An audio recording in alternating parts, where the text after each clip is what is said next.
同學們大家好，今日我哋睇一睇2017年 DSE 卷1嘅第12題。除了繁榮中有一種孤獨之外，作者仲提及跑道嘅乜嘢特點？即係跑道除咗人好多啊之外，有啲咩特點？咁呢個題目2分題，咁都提一提同學。其實2分題嘅 MC 咧喺 DSE 入邊咧係非常之重要㗎，因為大約6分到就係一個等級。咁所以我哋一定要答啱每一條嘅 MC， 即使我哋用更加多嘅時間，都一定要務求一定要準確答啱。咁呢度有4個選項啦，跑道特點。第一個特點就係冇固定嘅起步點同埋終點啦。我哋望一望第15段啊，冇固定嘅起步點同終點，作者都有講㗎。回家嘅時候喺附近找個公園，就着空地我跑起嚟。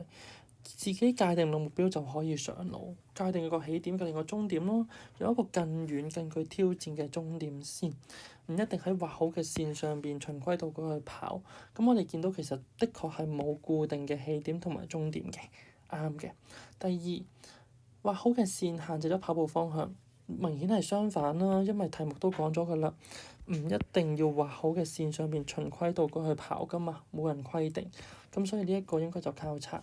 咁第二個交叉咧，其實我哋見到答案得分 A 同埋 D 嘅啫。咁去到第3，內圈平坦距離較短有冇咧？有嘅。第8段其實有明確講到嘅。第8段嘅第5、6行，雖然距離較短，地勢較平坦，但係大多數結果咧反而常常害怕被絆倒。其實外圈都唔錯啊。呢度個分號，後邊講外圈分號，前邊應該講內圈。內圈就係距離較短啦，地勢平坦，咁所以呢個自然一定啱㗎啦。第4，跑道內外嘅景緻截然不同。呢一條咧，其實呢一個就係我哋考核點啦。截然不同。DSE 咧其實成日出不同呢2個字嘅，其實咧喺考評局入邊咧，不同咧其實佢暗示咗係截然相反啊。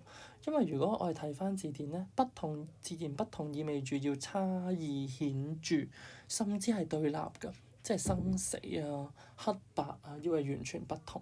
咁我哋望翻跑道內外嘅景緻先，跑道外嘅景緻係咩咧？整第6段，整座台大公園啦，出落更為繁榮啦。穿梭住牙學語嘅幼兒啦，喧鬧嬉戲嘅兒童啦，家族組隊打棒球啦，好多人嘅。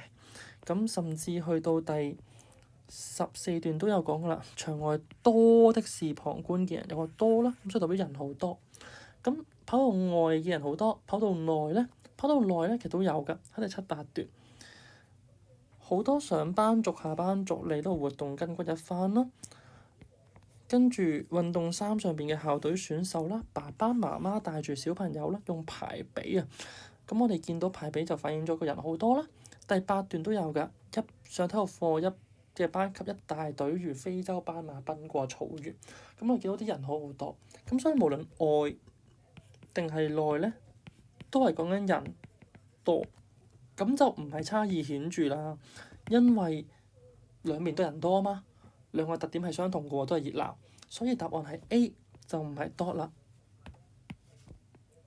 就係代表跑道內同跑道外嘅景緻咧都係非常熱鬧嘅，都係人好人來人往，非常熱鬧，就唔係截然不同啦。